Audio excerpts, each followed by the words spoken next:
Buen día, mi nombre es Eliana Vera Santana, estudiante de Administración de Empresas de la Universidad Minuto de Dios, cuarto semestre. El día de hoy vamos a hablar de la estabilidad laboral y los elementos del contrato. Los integrantes de nuestro grupo son Tatiana Segura, Marta Rodríguez, Mauricio Sánchez y yo, Eliana Vera, quien les está hablando. Para iniciar, vamos a iniciar hablando de que la empresa que tomamos como muestra para esta actividad es la empresa de servicios temporales SAS. La empresa de servicios temporales SAS que tomamos define claramente cuál es la labor que desarrollará el personal en misión. Ellos manejan trabajadores en misión que requieren los clientes que ellos tienen y obviamente pues manejan un contrato que es por obra o labor inferior a un año. Este contrato que maneja la empresa de servicios temporales SAS es un contrato donde está estipulado que el trabajador cumple con la obra solicitada por el cliente y suministrado por la empresa de servicios temporales, y este contrato es inferior a un año. El contrato, eh, en caso de que el trabajador sea requerido nuevamente por la empresa cliente, se le da una terminación de contrato, se liquida el trabajador, tiene un receso de 15 días y volvería a firmar nuevamente el contrato. Al firmar nuevamente el contrato, ellos digamos que están muy amparados o hacen bastante uso de las normas legales. Este nuevo contrato, así sea el cargo que va a desarrollar, sea continuidad del anterior, ellos, un ejemplo, si es un operario y en el contrato anterior quedó como operario, en el nuevo contrato le van a poner operario 1. Ellos se cuidan mucho en esa parte porque esto significaría una estabilidad laboral. Entonces, una continuidad laboral. Entonces, ellos se cuidan mucho en este aspecto y lo que hacen es sacar a receso el trabajador, vuelve el trabajador y la firma del contrato cambia el nombre del cargo. En caso de que el trabajador durante el contrato de trabajo que tiene en ese momento incurra en alguna falta grave que afecte el bienestar o la productividad de la empresa, como el consumo de bebidas alcohólicas, como el consumo de sustancias o estupefacientes, el robo. Esto hace que al trabajador se le dé por terminado el contrato de manera inmediata. En caso de que sean faltas que pues no amerite el despido justificado, ellos lo manejan con descargos, citan a los trabajadores a descargos y determinan dentro de los descargos, de acuerdo a la falta, la sanción que van a dar a ellos. Una vez los trabajadores completan 3 descargos, ellos optan por dar por terminado el contrato, porque pues son faltas en las que incurren continuamente, entonces prefieren dar por terminado el contrato porque para ellos eso es un trabajador problema. Por otra parte, también podemos hablar de que el tipo de contrato que maneja esta empresa de servicios temporales de cierta manera le da libertad al trabajador de dar por terminado su contrato en cualquier momento sin derecho a pagar preaviso. Ellos pueden pasar una carta de renuncia por la razón que sea, puede ser que el trabajador no esté conforme con el trabajo, puede ser que no le guste, pues porque las condiciones que se dan inicialmente, ellos las respetan y al trabajador se le paga de acuerdo a lo que se mencionó en el momento en que el trabajador iba a firmar contrato. Por otra parte, hablamos de la estabilidad y la estabilidad laboral consiste en un derecho que el trabajador tiene a conservar su puesto de trabajo, de no incurrir en faltas previamente determinadas, como las que hablamos anteriormente, o de no acaecer de circunstancias extrañas. Un ejemplo, demencia, eh, cualquier tipo de situaciones que afecten la labor o a los compañeros de trabajo. Ciertamente la estabilidad laboral garantiza los ingresos del trabajador en forma directa, lo que permite satisfacer las necesidades del núcleo familiar y garantizar los ingresos de la empresa, brindando índices satisfactorios de producción y productividad. La estabilidad laboral tiende a otorgar un carácter permanente a la relación de trabajo, donde la disolución del vínculo laboral depende únicamente de la voluntad del trabajador y solo por excepción de la del empleador o de las causas que hagan imposible su continuación. El sentido de estabilidad es proteger al trabajador de los despidos arbitrarios que provoquen inseguridades y problemas al trabajador, cuya única fuente de ingreso es su trabajo. por el tipo de contrato que la empresa que nosotros tomamos como referencia maneja, que es el contrato por obra o labor, es importante que nosotros podamos hablar de la estabilidad laboral reforzada. Esta estabilidad laboral reforzada es, este concepto no está contenido en ninguna norma. Realmente no obstante, ha tenido un amplio desarrollo jurisprudencial orientado a proteger el derecho fundamental al trabajador, al trabajo, consagrado en el artículo 53 de la Constitución Política de Colombia.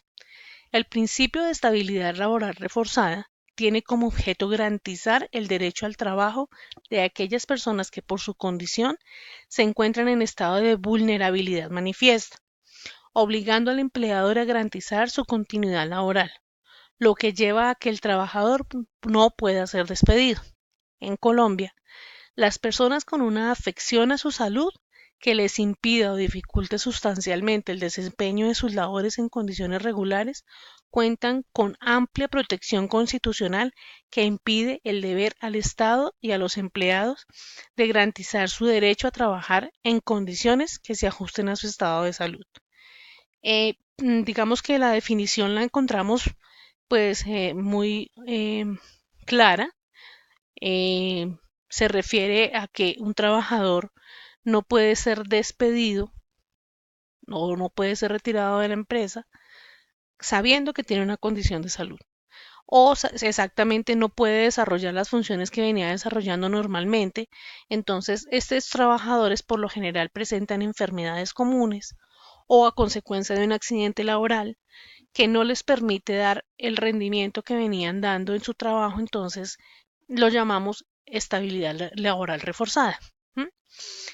Para hablar de lo demás, sin embargo, la Corte Constitucional ha establecido que aquellas personas que por el deterioro de su salud se encuentran en una situación de debilidad manifiesta tienen derecho a la estabilidad laboral reforzada, la cual opera para todo trabajador que por su condición de salud se vea afectado su productividad, sin que sea necesario que tenga una discapacidad declarada o una calificación de pérdida de capacidad laboral.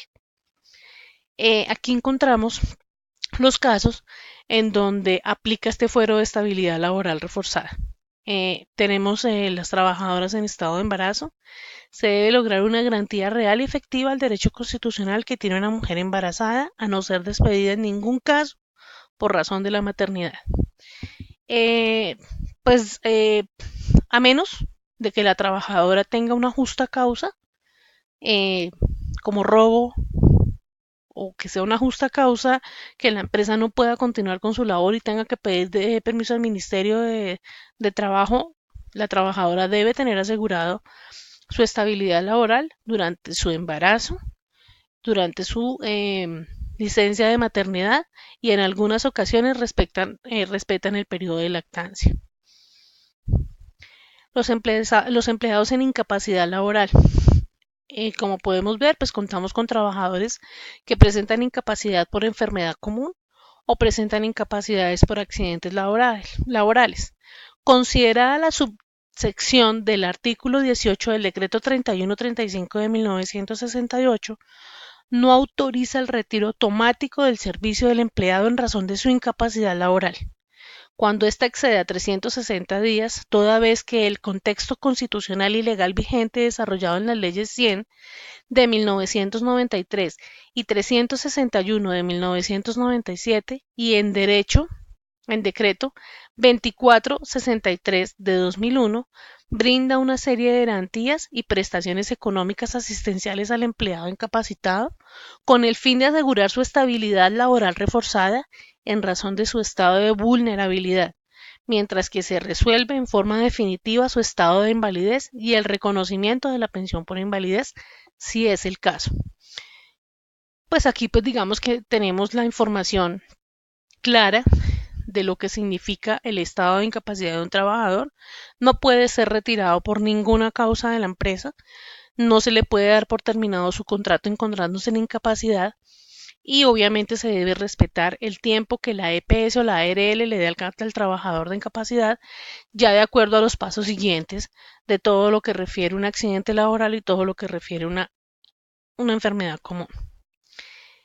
En este caso, los trabajadores que se encuentran en enfermedad común, cuando ya completan 180 días de incapacidad, ellos deben iniciar un trámite de pensión por invalidez.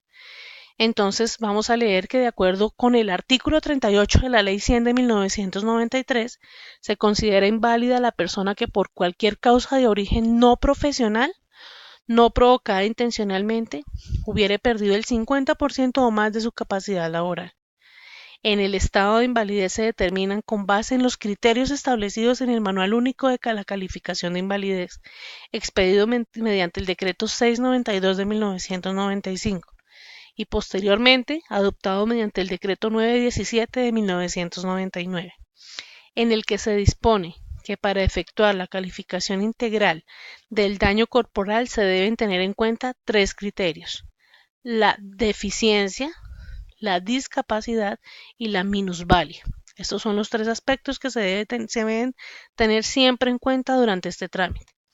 En el Sistema General de Pensiones, cuando la calificación total equivale al 50% o más, se considera que hay estado de invalidez.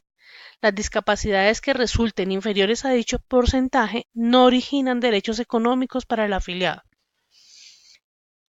En el sistema de riesgos profesionales se reconoce indemnización por incapacidad permanente parcial entre el 5% y el 49% de pérdida de capacidad laboral y pensión de invalidez por pérdida de capacidad laboral al 50%. Las autoridades legalmente facultadas para efectuar la calificación de invalidez con base en el Manual Único son una parte, las entidades del sistema como el Seguro Social o Colpensiones, la ARP, aseguradora de riesgos profesionales, y las EPS, y pues las aseguradoras de los fondos privados.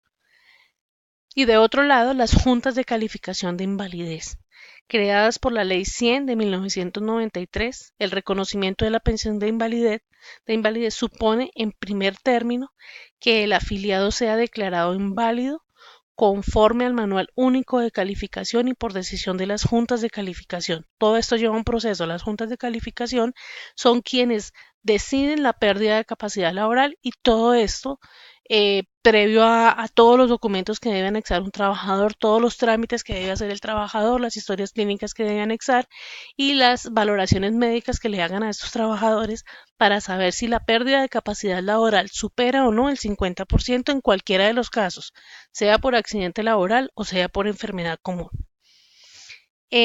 Las normas generales sobre el retiro del servicio señalan que la cesación definitiva de las funciones se produce, entre otras, por invalidez absoluta. Decreto 2400 de 1968, artículo 25, literal E. Por otra parte, ya vamos a entrar a hablar sobre los elementos esenciales del contrato. Hay elementos esenciales del contrato que debemos conocer y que se encuentran regulados en el Código Sustantivo de Trabajo en el título 1, denominado Contrato Individual de Trabajo, el cual comprende desde el artículo 22 hasta el artículo 75. Se podría afirmar con base en el artículo 22 del Código Sustantivo de Trabajo que un contrato de trabajo es aquel mediante el cual se regula la relación de una persona natural, denominado trabajador, la cual asume la obligación de prestar el servicio personal dependiente y subordinado a una persona ya sea natural o jurídica denominado empleador. Para la existencia del contrato de trabajo deben establecerse unos elementos en él, sin los cuales no se configura la existencia de una relación laboral, o el contrato podría degenerarse en otro. A estos elementos se les denomina elementos esenciales del contrato, los cuales se encuentran reglamentados en el artículo 23 del Código Sustantivo de Trabajo, el cual determina lo siguiente para que haya contrato de trabajo.